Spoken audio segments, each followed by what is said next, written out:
Obesity costs this country about $150 billion a year, or almost 10% of the national medical budget. Approximately 1 in 3 adults and 1 in 6 children are obese. Obesity is epidemic in the United States and a major cause of death attributable to heart disease, cancer, and diabetes.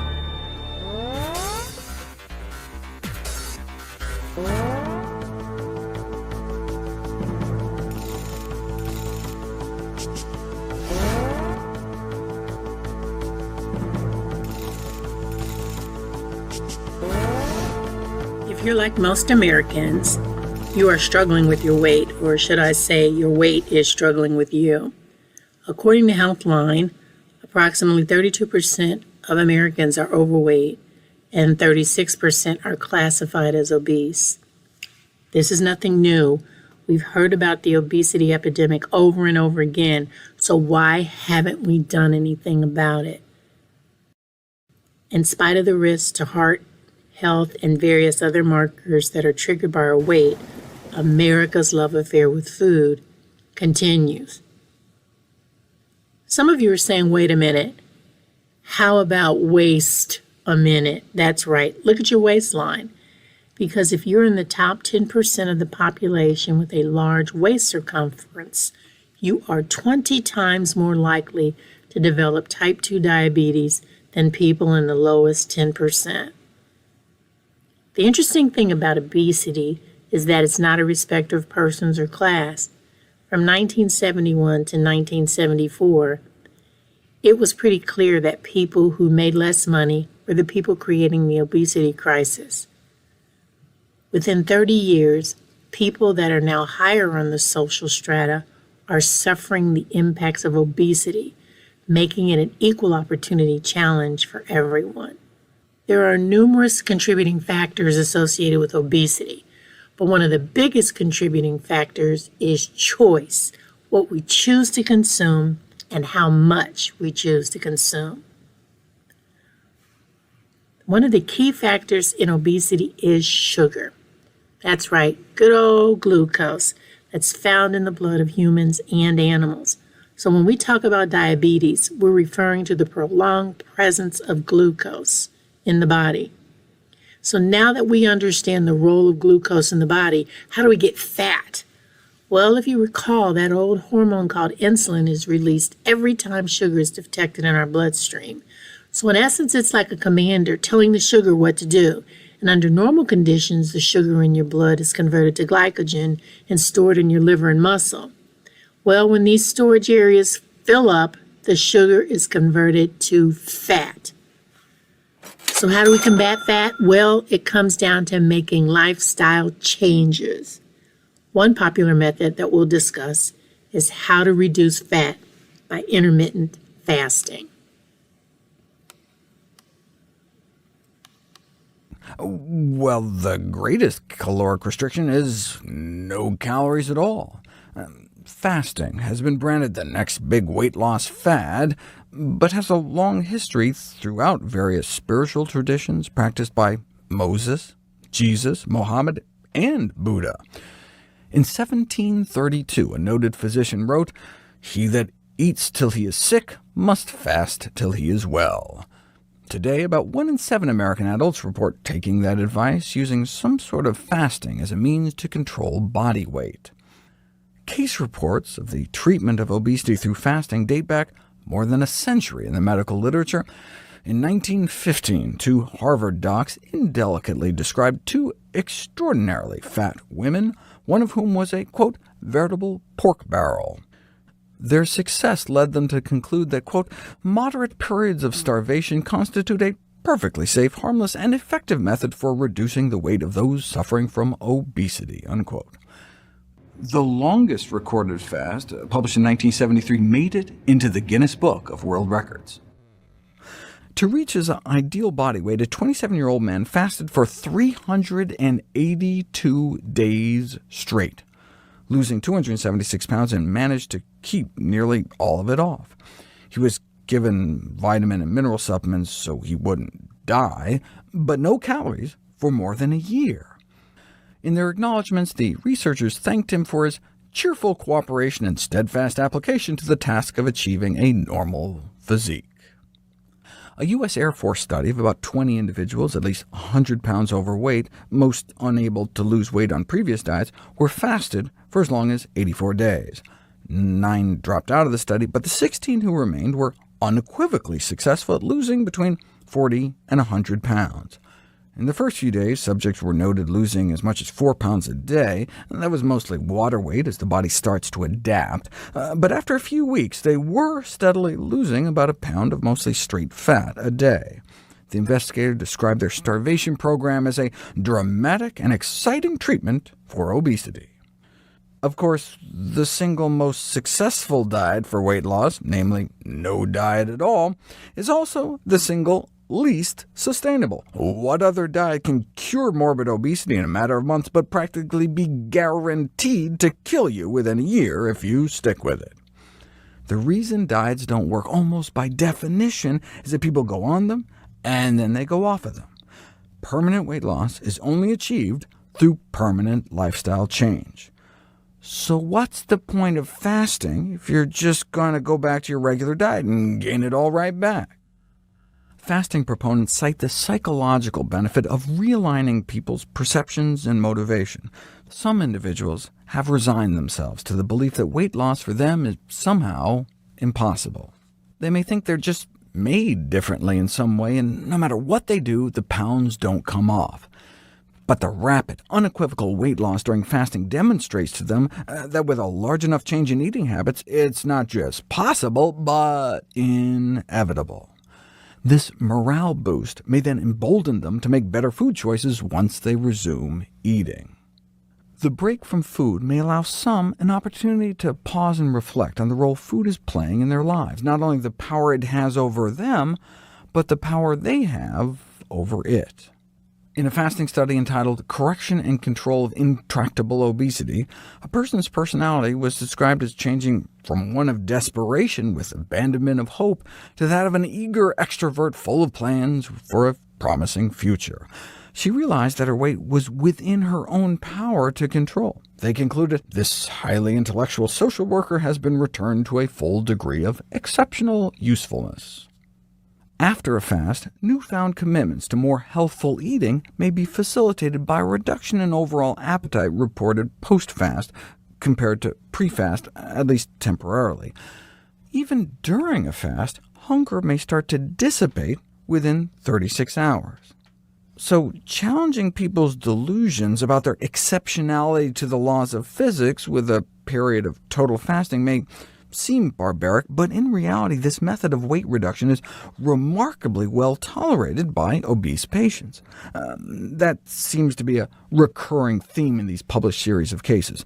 In this influential paper, Treatment of Obesity by Total Fasting for up to 249 days, the researchers remarked that the most surprising aspect of the study was the ease with which the prolonged fast was tolerated. All their patients evidently spontaneously commented on their increased sense of well-being throughout the process, even in some cases frank euphoria. Though it's essential that fasting should only be prescribed under close medical supervision, they concluded that they were convinced that it is the treatment of choice, certainly in cases of gross obesity. Fasting for a day can make people irritable, moody, and distracted, but a few days in, many report feeling clear, elated, and alert, even euphoric. This may be in part due to the significant rise in endorphins that accompanies fasting. Mood enhancement during fasting is thought to perhaps represent an adaptive survival mechanism to motivate the search for food. This positive outlook towards the future may then facilitate the behavioral change necessary to lock in some of the weight loss benefits. At its simplest, obesity results from people consuming more calories than their bodies burn. But it's a more complex problem than that. People didn't decide to become overweight. Their weight gain is a consequence of complicated changes in the environment, where food is more readily available and opportunities for physical activity are lacking. Societal, economic, cultural conditions have all contributed to the rise in obesity. One contributing factor is the fact that the way we eat has changed over the last 50 years. Americans are eating more processed foods and eating out a lot more frequently. The foods that are offered in restaurants, snack shops, and in vending machines are higher in sugar, calories, and fat than what we typically prepare in our own homes. We are surrounded by food. We're constantly bombarded by it. We're consuming larger portion sizes and more calories than ever before.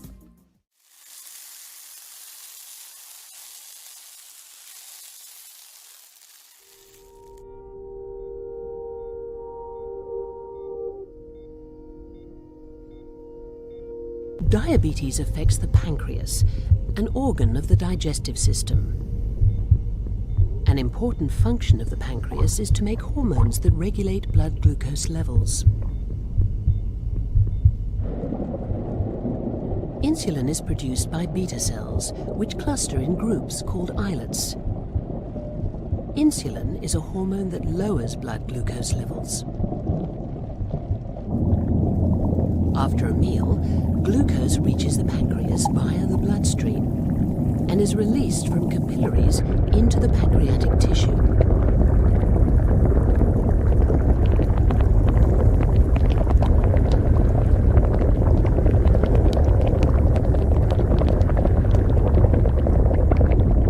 This triggers the release of insulin, which is stored inside the beta cells.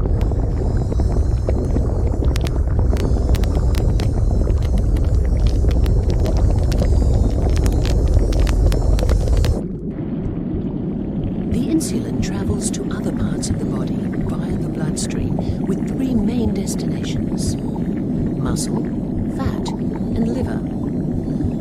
Insulin helps these tissues to store glucose as an energy source. Shown here are muscle cells. Insulin arrives through the fine capillary network that traverses the muscle fibers.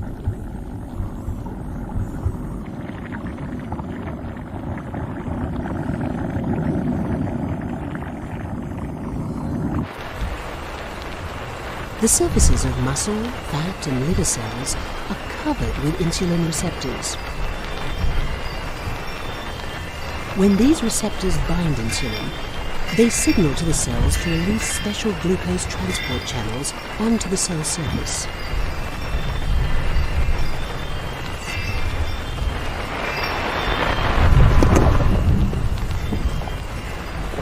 These channels enable glucose to gain entry into the cells, allowing the cells to store glucose as energy for future use.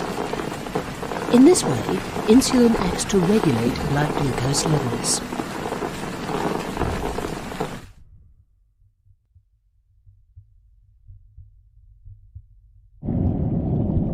In type 1 diabetes, a patient's own immune cells mistakenly attack the insulin-producing beta cells.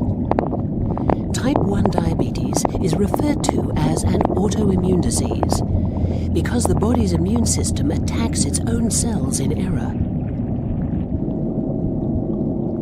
Over the course of the disease, a patient's immune cells will systematically but mistakenly kill nearly all the beta cells, shrinking the islet but leaving all other cells intact. The few beta cells that remain in the pancreas have a severely reduced capacity to produce insulin. The death of the pancreatic beta cells and the consequent inability to produce insulin is at the core of type 1 diabetes. Without insulin, the body cannot regulate blood glucose levels, and the high glucose levels damage many tissues throughout the body.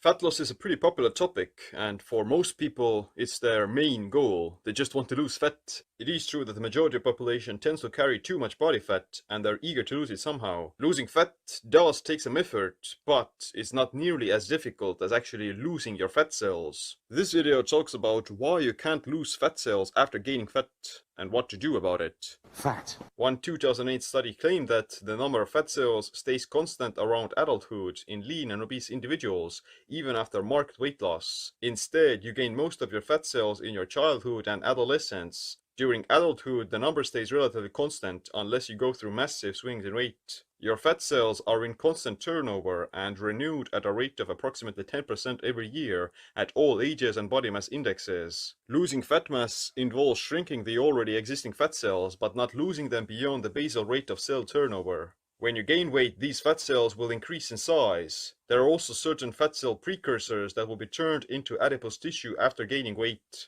If you lose body fat and shrink fat cells, the body responds by triggering mechanisms that make further fat loss harder and promote easier weight regain.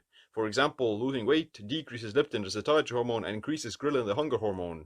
Your fat cells basically scream out to be refilled because they want you to gather as much energy as possible. That's why the majority of people can't maintain their new weight and they tend to rebound. If you want to avoid excess amounts of fat cells, then you shouldn't get fat in the first place, especially in your childhood and adolescence. Otherwise, fat loss is gonna be much harder for you in your later life. But this doesn't mean that you can't lose weight or get lean. Losing fat and getting lean is not the same as losing fat cells. The cells are just containers of fat and lipids that fill up based on your energy influx. If you burn more energy than you consume, the body will pull the calories it needs from the fat cells, thus they shrink in size.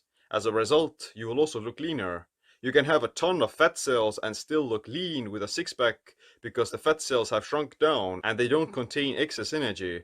Likewise, you can have little to no fat cells but still look chubby because the individual fat cells are enlarged and they carry more fat per cell. So anyone can lose fat regardless of their fat cell composition. Do it.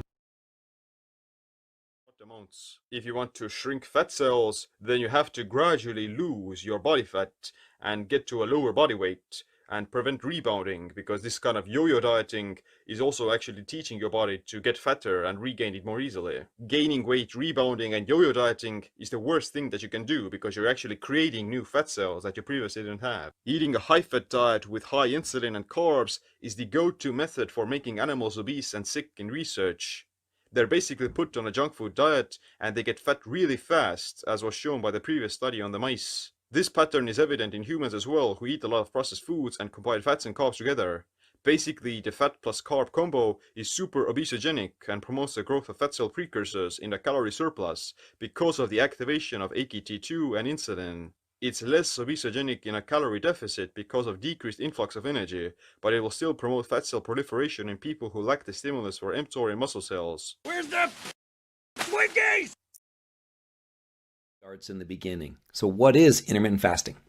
Intermittent fasting is an eating pattern, I will call it, instead of a diet, that cycles between periods of fasting and periods of eating. You have what are called fasting windows and you have eating windows. The goal is to take regular breaks from calories. That is it. That's what intermittent fasting is. These breaks can last from anywhere between 12 and 36 hours. Most would argue that you get most of your fasting benefits if you try to get to at least a 16-hour fasting window, but a 12-hour window is a phenomenal place to start, and then you can work your way towards that. Fasts that exceed 36 hours aren't known as intermittent fast. Those are known as what are called extended fast. So the key is that it's not about what you eat, it's about when you eat. You delay, you don't have to deny. Intermittent fast doesn't even have to be a zero-calorie fast. Now, fasting purists don't believe this and would argue against that, but we're here to focus on weight loss. We aren't here to get good at fasting. We're here to get good at losing weight, especially in the beginning. So some protocols like modified or hybrid alternate day fasting protocols and the 5-2 protocol allow you to eat up to 25% of your calories on a fasting day. Again, you don't have to call it fasting. You can call that a fasting mimicking diet if you want. You can call it calorie restriction, but that's what it is. This is really good news though, especially for people that want to try longer fasts, 24 to 36 hour fasts, but they have to take medication. So you can still fast just in your own way. Other protocols are practiced on a daily basis. So I've been talking about fasts that last 24 to 36 hours so far. But with these daily fasting methods, you simply eat all of your calories in a set time window. The key examples would be what's known as 16-8, which means that you fast for 16 hours a day and then you eat in an 8-hour eating window. Then you have 24 fasting, also known as the warrior diet, where you fast for 20 hours a day and have a 4-hour eating window. And then you have OMAD, which stands for 1 meal a day, where basically you would eat a meal, or you'd fast for 22 or 23 hours and then have a 1 or 2 hour eating window. So lots of different ways to fast. Fasting has been a practice throughout our history as a species, right? Sometimes our hunter-gatherer ancestors couldn't find anything to eat. As a result, humans adapted to be able to function without food for extended periods of time. This is why we have fat in the first place. In that picture, that's a 5-pound blob of fat. That's why we have fat in the first place. So you could make an argument, I do make the argument that fasting from time to time is actually more natural than eating 3 meals a day or 3 meals and three snacks a day to stoke your metabolism. There's nothing natural about constantly eating because our ancestors would not have done that. They would have had periods where they didn't have food. Fasting is also done for religious or spiritual reasons. So there's biological reasons that fasting works with our bodies, but there's also religious or spiritual reasons to fast. Everything from Ramadan to Lent, right? Every major religion incorporates fasting in some way. Fasting, in the end, is a powerful tool, right? But a tool is only as good as the person that knows how to use it. So fasting isn't magic, but it is a great way for most people to get in a calorie deficit, lose weight as quickly and easily as possible, and then keep that weight off. So what does the science say? I'm going to cover tons of science in my program. I like to show you the actual studies so you can find them yourself if you want to. So this study, scientific evidence of diets for weight loss, different macronutrient composition, intermittent fasting, and popular diets. So what does this say? Let me take a sip quick. In the long term, current evidence indicates that different diets promoted similar weight loss, and adherence to diets will predict their success. So it's not saying that fasting is better than other ways to diet, but if fasting is the best way for you to sustain your diet and stick to it, that adherence is what will lead to the success. But I don't care how you lose weight. Find the way that you can lose it safely and quickly and easily and keep it off for the long haul. I just think for most people, intermittent fasting is a great thing to try. All right, so what are your key takeaways here? Intermittent fasting focuses more on when you eat than what you eat. That's really good news for people that don't like to be on overly restrictive diets 24 hours a day. What are your action steps? Prepare to shatter some of the most common myths and misconceptions about intermittent fasting, and then think about any fears or concerns that you have about fasting. Write them down. Okay, I hope this helps. I hope you're ready for a fantastic journey.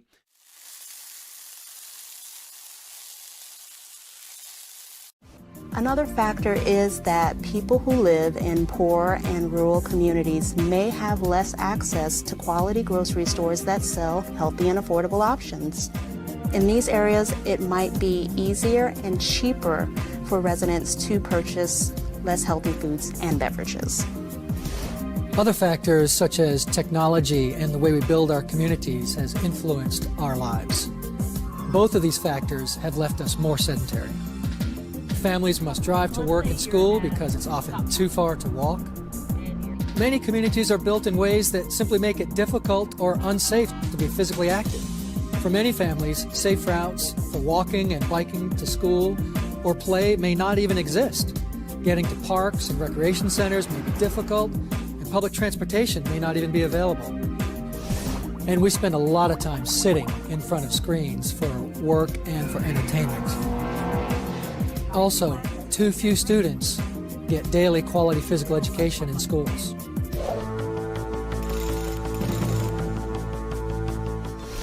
There is no single or simple solution to the obesity epidemic. It's going to take solutions at many levels in order to resolve the epidemic. What can each of us do as individuals to be healthier? First, we can eat more fruits and vegetables and fewer foods that are higher in fat and sugar.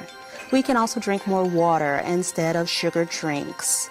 Everyone, including adults of all ages and ability levels and children, need to get the recommended amount of physical activity. Parents can listen to their pediatricians and restrict television viewing for their young children to less than 2 hours a day, and we cannot put televisions in our children's bedrooms. How can we work together as communities to resolve the obesity epidemic? Communities can expand access to fruits and vegetables through farmers markets programs like this one in Brownsville, Texas. The market was designed for the sole intent of reducing obesity rates and improving diabetes rates in our community. There's a wide range of people who come to the market from different walks of life. Low-income families who may not be able to afford some of the fruits and vegetables. The voucher program has been very instrumental. Communities can also advocate for quality nutrition programs and physical education in their school systems. One way to do that is through school health advisory councils.